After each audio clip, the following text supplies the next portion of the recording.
വെച്ചുകൊണ്ട് വെള്ളിയാഴ്ച ദിവസം, ഓരോ ആഴ്ചയുടെ വെള്ളിയാഴ്ച ദിവസം സയ്യിദുനാ ഉമറുൽ ഫാറൂഖ് റളിയല്ലാഹു തആല അൻഹു ഹബീബായ പ്രവാചകന്റെ വാക്കിനെ മാനിച്ചുകൊണ്ട് ഏതാണ് അല്ലാഹുവിന്റെ റസൂൽ പറഞ്ഞ വാക്ക്? ഹസിബു ഖബല അൻ തുഹാസബു, ഹസിബു ഖബല അൻ തുഹാസബു.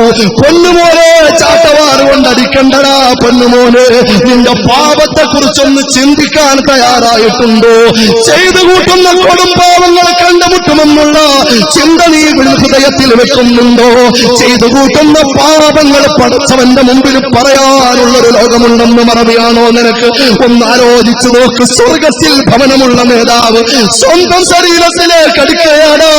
ചെറിയ പാപം ഉണ്ടായിട്ടല്ല, സാധ്യതകളെ ചിന്തിച്ചുകൊണ്ടാ അടുക്കുന്നത്. ആ ഉമറുൽ ഫാറൂഖ് റളിയല്ലാഹു എന്ന് പറയുകയാ, നരകത്തെ കുറിച്ച് ഓർക്കണേ. നരകത്തിന്റെ ചൂടുവല്ലാത്ത ചൂടാ നരകത്തെ കുറിച്ച് ഓർക്കണേ. അതിന്റെ ആഴം വളരെ ഗൗരവമുള്ളതാ. അതിലുള്ള വലിയ വലിയ ദണ്ടുണ്ടല്ലോ, അത് വലിയ കടുപ്പമുള്ളതാ കൂട്ടരെ.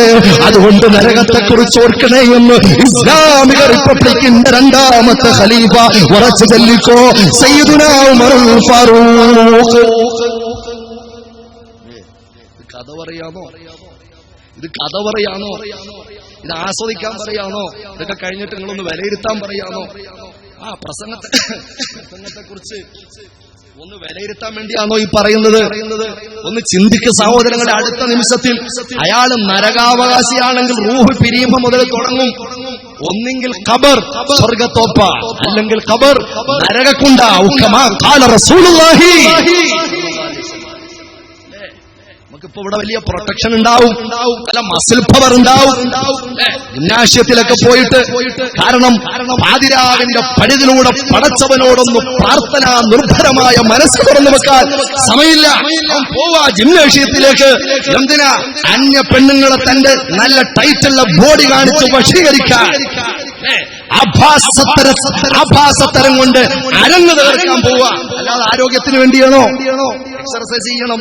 എക്സർസൈസ് ചെയ്യണം, വ്യായാമം വേണം. ഇക്കാലത്ത് വളരെ അനിവാര്യമാ. കഴിക്കുന്ന ഫുഡ് മൊത്തവും പോയിസണാ, അതുകൊണ്ട് വ്യായാമം അനിവാര്യമാ. പക്ഷേ നിന്റെ നിയത്തെന്താ? ഒരേ ടെമ്പിൾസ് വെക്കുമ്പോ ഓരോ സാധനങ്ങൾ ഇങ്ങനെ ഉയർത്തുമ്പോ നീ പുഷപ്പ് ചെയ്യുമ്പോ പുള്ളപ്പ് ചെയ്യുമ്പോ, എന്റെ പ്രിയപ്പെട്ട ചെറുപ്പക്കാരാ, നിന്റെ ബൈസപ്സ് ഇങ്ങനെ ഉരുണ്ടു കയറുമ്പോ നിനക്ക് സന്തോഷവാ. നിന്റെ ട്രൈസപ്സ് ഇങ്ങനെ ചരിഞ്ഞു വരുമ്പോ നിനക്ക് വല്ലാത്ത ആവേശമാ. നിന്റെ ചെസ്റ്റ് ഇങ്ങനെ തുടിക്കുമ്പോ നിന്റെ ഹൃദയാന്തരാളത്തിൽ വല്ലാത്ത ലഹരിയാ. നിന്റെ വിങ്സ് കാണുമ്പോ നിനക്ക് വല്ലാത്ത രസവാ. നിന്റെ ഓരോ കപ്പ് ആൻഡ് ഷോൾഡർ നിനക്ക് കാണുമ്പോൾ നിനക്ക് പ്രത്യേകമായ ആവേശമാ. നിങ്ങൾ എന്തിനാവേശം? സ്വർഗത്തിലേക്കുള്ള ആവേശമല്ല, നരകമോചനം വാങ്ങാനുള്ള ആവേശമല്ല, ഭൗതികമായ രൂപത്തിൽ അരങ്ങ് തകർക്കാനുള്ള ആവേശമാ. എന്റെ ബോഡിയാ ഫിറ്റുള്ളത്, ഞാൻ ആരോഗ്യവാ. എന്നെ കണ്ടാൽ ആരും നോക്കും. ഞാനൊരു 220 അൾട്രേഷൻ ചെയ്ത ബുള്ളറ്റോ ഒക്കെ ഇങ്ങനെ പോയാൽ രണ്ട് കൈയൊക്കെ ഇങ്ങനെ ചരിച്ചു പിടിച്ചാൽ നോക്കാത്ത ആരാ? ഞാനാണ് ഇവിടുത്തെ മല്ലനും മഹദേവനും എന്ന് വിചാരിച്ച് എന്റെ പ്രിയപ്പെട്ട ചെറുപ്പക്കാരാ മുന്നോട്ട് പോകുമ്പോൾ സയ്യിദുനാ ഉമറുൽ ഫാറൂഖ് റളിയല്ലാഹു തആല അൻഹുവിന്റെ അത്രയും ആരോഗ്യം നിനക്കില്ല പൊന്നുമോനെ. അവരുടെ അത്രയും ചങ്കൂറ്റം നിനക്കില്ല പൊന്നുമോനെ. അവരുടെ അത്രയും ധീരത നിനക്കില്ല പൊന്നുമോനെ. അവരുടെ അത്രയും യശസ്സും അന്തസ്സും നിനക്കില്ല പൊന്നുമോനെ. അവരുടെ ഹൃദയത്തിന്റെ കാതലുള്ളതുപോലെ നിന്റെ ഹൃദയത്തിന് കാതലില്ല പൊന്നുമോനെ. അവർക്കുള്ളതുപോലെ കരുത്ത് നിനക്കില്ല പൊന്നുമോനെ.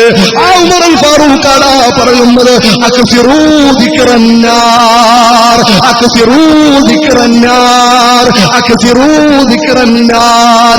നരകത്തെ കുറിച്ചുള്ള ഓർമ്മ ഒന്ന് വർദ്ധിപ്പിക്കണേ. അല്ലാഹുമ്മ ഇത്ഖിനാ മിനന്നാർ. മനസ്സിലൊന്ന് കൊള്ളിച്ചു പറഞ്ഞ ചെറുപ്പക്കാരാ, അല്ലാഹ് ഞങ്ങളെ പാപങ്ങളൊക്കെ പുറത്തു തന്ന് നരകമോചനത്തിന്റെ പത്താറപ്പ് ഇവിടെ ഒരുമിച്ച് കൂടിയ ഒരാളുടെയും നരകത്തിന്റെ അഗ്നിയിൽ വലിച്ചെറിയല്ല റബ്ബ്. നരകത്തെ തൊട്ട് നീ കാക്കണേ അല്ലാഹ്. അല്ലാഹുമ്മ ഇത്ഖിനാ മിനന്നാർ, അല്ലാഹുമ്മ ഇത്ഖിനാ മിനന്നാർ, അല്ലാഹുമ്മ ഇത്ഖിനാ മിനന്നാർ വഅദ്ഖിൽനൽ ജന്നത യാ റബ്ബൽ ആലമീൻ. അല്ലാഹു അതിരക്ഷിക്കുമാറാകട്ടെ. വല്ല പേടിയുണ്ടോ? പാപം ചെയ്യുമ്പോ ഇതിനൊക്കെ കണക്ക് പറയണമെന്ന് വല്ല പേടിയുണ്ടോ? അല്ലാഹുവിന്റെ റസൂൽ പറയാ, നീ വളരെ മയത്തിൽ നരകത്തിന്റെ വിഷയ പറയുന്നത്, അതിന്റെ ഇടയ്ക്ക് വേറൊന്നും പാടില്ല, ഇവിടെ തന്നെ ശ്രദ്ധിക്കുക. അള്ളാന്റെ ഹബീബായ പ്രവാചകൻ പറയാം, നിനക്ക് തമാശയാ പാപം ചെയ്യും. കൊടും കടുപ്പമുള്ള പാപം ചെയ്യുമ്പോ നിന്റെ മനസ്സിന്റെ അന്തരംഗത്ത് ഒരു സന്തോഷമാ. നീ പുഞ്ചിരിച്ചുകൊണ്ട് പാപം ചെയ്താൽ, നീ ചിരിച്ചുകൊണ്ട് പാപം ചെയ്താൽ, അള്ളാന്റെ ഹബീബായ പ്രവാചകം പറയുകയാ, മൻ അതൽ ഖതീഅത വയദ്ഹകു, മൻ അതൽ ഖതീഅത വയദ്ഹകു, ചിരിച്ചുകൊണ്ട് നീ പാപം ചെയ്താൽ, ദഖലൻ നാറ വഹുവ യബ്കീ, കരന്നുകൊണ്ട് നരകത്തിൽ വലിച്ചെറിയും കേട്ടോ, കരന്നുകൊണ്ട് നരകത്തിൽ കടന്നു പോകും കേട്ടോ. തമ്പുരാനെ കാക്കണേ അല്ലാഹ്. അതുകൊണ്ട് ചെറുപ്പക്കാരാ, നമ്മളാരും മഅ്സൂമല്ല, നമ്മളാരും പാപത്തെ തൊട്ട് കാക്കപ്പെട്ടവരല്ല.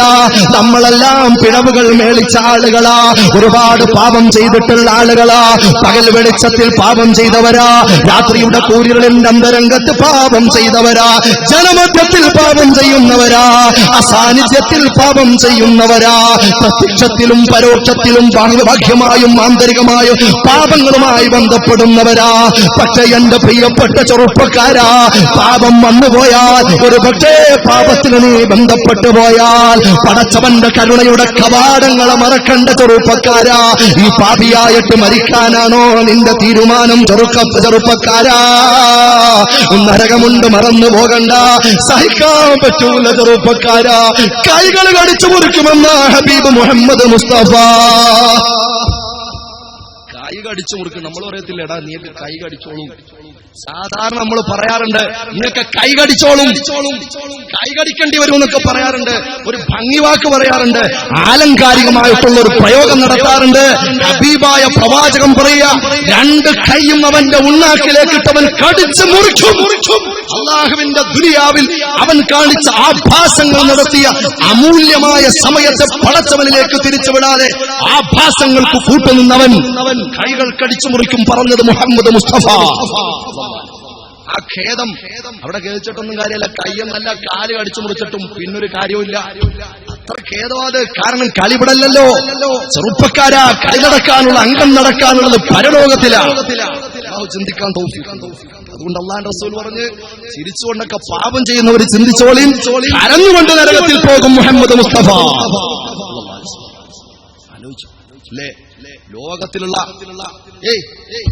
ലോകത്തിലുള്ള മുഴുവൻ മിമ്പർ എന്തിനാ ഉപയോഗിക്കുന്നത്? സാധാരണ നമ്മുടെ പള്ളികളിലൊക്കെ പറഞ്ഞ മിമ്പർ എന്തിനാ ഉപയോഗിക്കുന്നത്? അതന്നെ ഖുതുബ ഓതാൻ. ഖുതുബ കേൾക്കുമ്പോ പല ജോലിയാ. പഴയ കാലമൊക്കെ പോയി. പള്ളിയിൽ റേഞ്ച് ഉണ്ടെങ്കിൽ നല്ല 3G ആണ്, പിന്നെ പറയാനില്ല. ഇമാം ഇങ്ങനെ ഖുതുബ ഓതും, നമ്മളിങ്ങനെ ഫേസ്ബുക്ക് ഇങ്ങനെ മറിച്ച് ഒരറ്റത്തൂടെ. കാരണം മടിയിൽ വെച്ച് ആരും അറിയില്ല.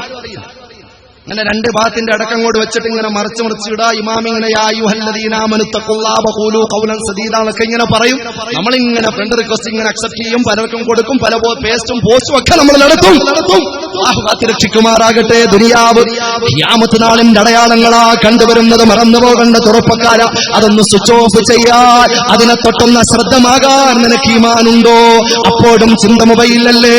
ഒരു കോള് വരുമ്പോ നീ സൈലന്റ് ആക്കി ഇടുമ്പോഴും നിന്റെ മൊബൈലിന്റെ അവസ്ഥ എന്താ? വൈബ്രേഷൻ അല്ലേ ചെറുപ്പക്കാരാ? പിന്നെന്തിനാ നീ അത് സൈലന്റ് ആക്കിയ അർത്ഥം എന്താ? നീ പിന്നെ സൈലന്റ് ആക്കിയ അർത്ഥം എന്താ? വൈബ്രേഷനാ. ഇങ്ങനെ വിറക്കും നമ്മള് അല്ലാഹു അക്ബർ എന്ന് കൈ കെട്ടുമ്പോൾ. പോയി നിസ്കാരം. പഠിച്ചവനെ ആരാ വിളിക്കുന്നത്?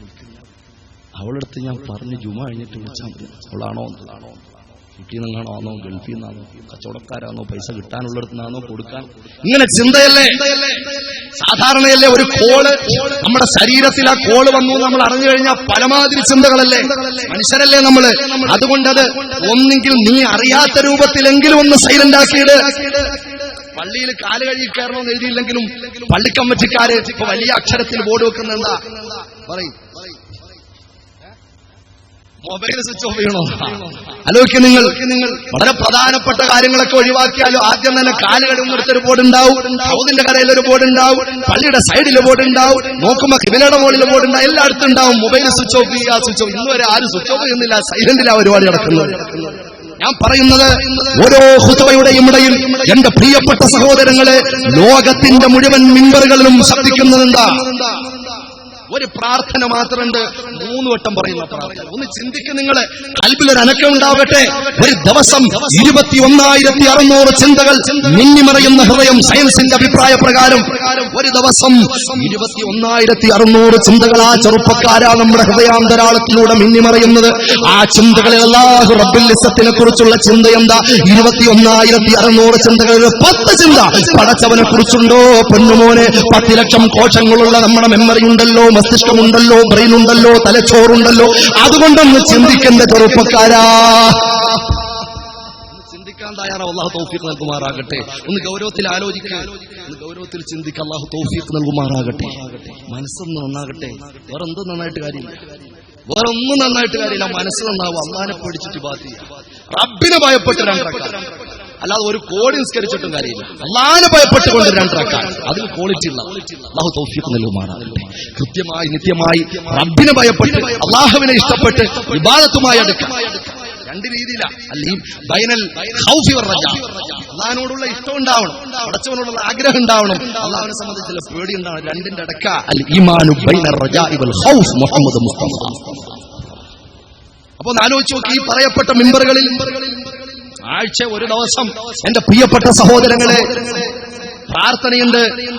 ആവർത്തിച്ചു പ്രാർത്ഥിക്കുന്ന ഒരൊറ്റ പ്രാർത്ഥനയുള്ളൂ ഖുതുബയിൽ. വളരെ പ്രധാനപ്പെട്ട യൗമുൽ ജുമുഅ, മലക്കുകൾ അണിനിരക്കുന്ന യൗമുൽ ജുമുഅ. ഓരോ പള്ളികളും ആത്മീയമായ പ്രത്യേകമായ വജസ്സുകൾ കൊണ്ട് അലങ്കരിക്കപ്പെടുന്ന യൗമുൽ ജുമുഅ. ലോകത്തിന്റെ സത്യവിശ്വാസികൾ എല്ലാവരും ഒന്നുപോലെ ഒരുമിച്ചുകൂടി റബ്ബിലേക്ക് അടുക്കുന്ന യൗമുൽ ജുമുഅ. ആ യൗമുൽ ജുമുഅയിൽ ഒരു പ്രാർത്ഥന ആവർത്തിക്കുന്നുണ്ട് എങ്കിൽ ഏതാണ് ആ പ്രാർത്ഥന എന്നറിയുമോ? അല്ലാഹുമ്മ അജ്റുനാ മിനന്നാർ, اللهم أجرنا من النار، اللهم أجرنا من النار. തമ്പുരാനേ, നരകത്തെ തൊട്ട് നീ കാക്കണേ അല്ലാ. മിമ്പറുടെ മുകളിൽ നിന്നുകൊണ്ട് ഓരോ ഖതീബുമാരും മിമ്പറുടെ മുകളിൽ നിന്നുകൊണ്ട് ദ്വാരക്കുമ്പോൾ സത്യവിശ്വാസികളെ ആമീൻ പറയേണ്ടതോ, മനസ്സറിഞ്ഞ് ആമീൻ പറയേണ്ടതോ. അല്ലാഹുമ്മ ലാ തശ്ഫി ഖൽഖനാ ബിന്നാർ, നരകത്തിലിട്ട് ചുട്ടുകരിക്കല്ല റബ്ബേ, നരകത്തിലിട്ട് ചുട്ടുകരിക്കല്ല റബ്ബേ. വലാ തജഅൽനാ മിൻ ഹതബിന്നാർ, നരകത്തിന്റെ കൊള്ളികളാക്കല്ല റബ്ബേ, നരകത്തിന്റെ കൊള്ളികളാക്കല്ലേ അല്ലാ, നരകത്തിന്റെ കൊള്ളികളാക്കല്ലേ അല്ലാ എന്ന് മിമ്പറയിൽ ലോകത്തിന്റെ മുഴുവൻ വിശ്വത്തിന്റെ അഷ്ടദിക്കുകളിലുള്ള വിശ്വാസികളുടെ മുഴുവൻ മിമ്പറുകളിലും പള്ളി മിമ്പറുകളിലും മുഴങ്ങുന്ന പ്രാർത്ഥനയാ ചെറുപ്പക്കാരാ. ഒന്ന് ആത്മാർത്ഥമായി നീയെങ്കിലും വെള്ളിയാഴ്ച പറയുമ്പോൾ മനസ്സുകൊണ്ടൊന്ന് ആത്മാർത്ഥമായിട്ട് പ്രാർത്ഥിച്ചോ. വരുന്നത് വിശുദ്ധമായ റമദാനിന്റെ അവസാനങ്ങളിലുള്ള ജുമാ ദിവസവാ മറന്നു പോകണ്ട. അതുകൊണ്ട് എന്റെ പ്രിയമുള്ള സഹോദരങ്ങളെ, നരകത്തിന്റെ വിഷയം വല്ലാത്ത ഗൗരവ. ഹബീബായ പ്രവാചകൻ മുഹമ്മദ് മുസ്തഫ സല്ലല്ലാഹു അലൈഹി വസല്ലമ തങ്ങൾ പറയാ, നരകത്തില് എങ്ങനൊക്കെ സുഖം അല്ലാഹുവിന്റെ ദുനിയാവിൽ അനുഭവിച്ചാലും ഒരു വട്ടം ഒന്ന് നരകത്തിലൊന്ന് മുക്കിപ്പൊക്കിയിട്ട് അവനോട് ചോദിക്കാം, നിനക്ക് വല്ല സുഖം ഉണ്ടായിട്ടുണ്ടോ എന്ന് ചോദിച്ചാൽ അവൻ പറയും ഇല്ല.